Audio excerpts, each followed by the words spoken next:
Good morning, guys. Today I'm in the kitchen making some salsa with the last of my peppers and tomatoes from my garden. Typically, California has a very long growing season because the weather is so mild here. However, there are certain parts of California where it gets extremely hot. My peppers and tomatoes have seen better days because, at least the plants have. They're pretty much down to the end of the season. And I say that because we've just come off of 2 weeks where it's been about 107 up to 112. And what happens when it gets that hot during the day, it really never cools down at night. So it's around 4 or 5 a.m. where it's the coolest time of the day, it's probably about 85 degrees. The soil, the plants, there's really never a reprieve from the heat. I think here in Central California, we are over 50 days already of over 100-degree heat. We love salsa in our family, and it is very easy to make. So I'm gonna go through the items that I use when I make salsa. A good cast iron skillet, a couple of tomatoes, and when it comes to the peppers, that's your choice. I like using a variety of peppers just because I like the flavors that they all bring, but typically a couple of tomatoes, a little bit of onion, and jalapenos. But I like to put some poblano and Anaheim in there and a little bit of serrano as well. I also like to use a little bit of lemon at the end, and I think my favorite ingredient of all is roasted garlic. I did this a little bit earlier just because it takes about 40 minutes. I wanted it to cool down. You can add raw garlic, however, roasted garlic is so much more sweeter. Another favorite ingredient that I love to use is cilantro. I turned my stovetop on to about medium-high heat. So I'm gonna put an onion on. I wanna use 2 tomatoes. This is what gives you your liquid, because these are very juicy. I'll use a poblano. I'll do an Anaheim chili. Tuck this in on the side. And then, of course, we have to have the jalapenos. Let's see.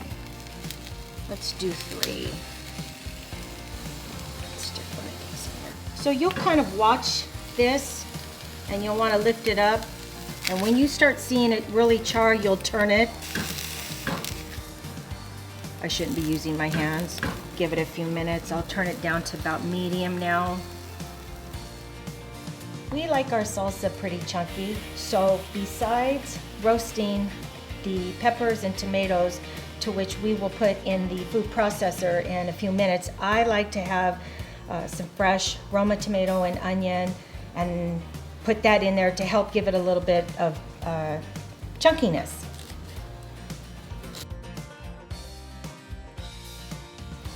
This is what you want your peppers to look like. See that nice char? That's when you know to flip them over. This is what's giving it all its flavor.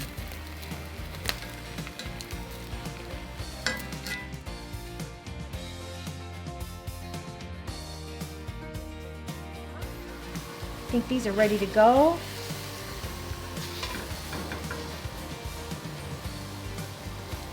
That's what you're looking for. See that? I think we're ready to bring it on over to the food processor. This cast iron skillet is still warm. Let me lift it up and show you.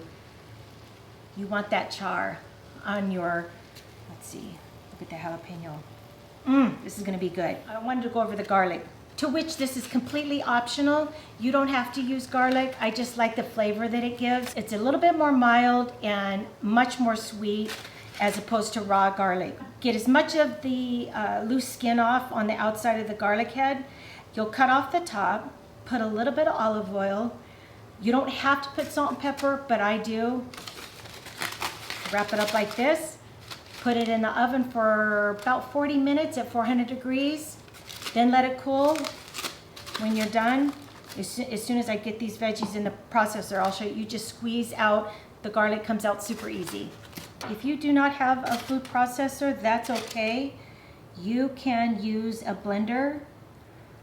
I'm going to cut the inside of the tomato out.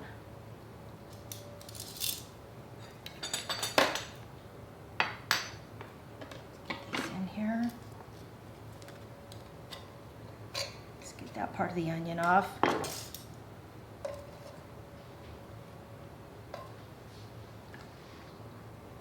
Just cut this down the middle like this. Ooh, it's warm.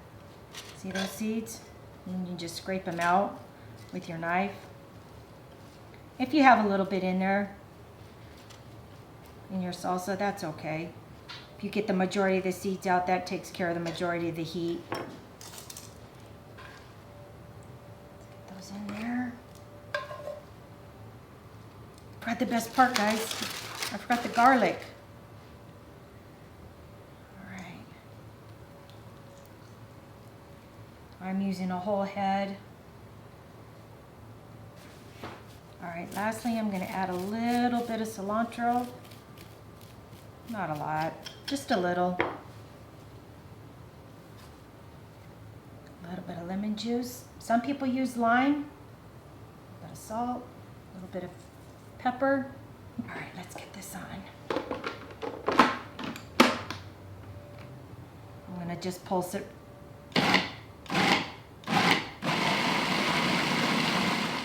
So this is what the salsa looks like. And I did not have to add any water whatsoever. And look at all that liquid. And even without me adding the tomato and the cut up tomato and onion, it still is a bit chunky. Also, I use a white onion. Brown and yellow onions, those are better for cooking stews and soups. So I always like to use a white onion. It's a bit crisper. Your garlic, your cilantro, and even your peppers, all that is optional. You can use as few or as many peppers as you want. I hope you guys found this inspiring to take some of your peppers and tomatoes, especially the tomatoes that can't handle this kind of heat and that are kind of at the end of their season, and try something new with the veggies that you have in your garden. Thank you guys so much for watching, and we'll see you soon. Bye.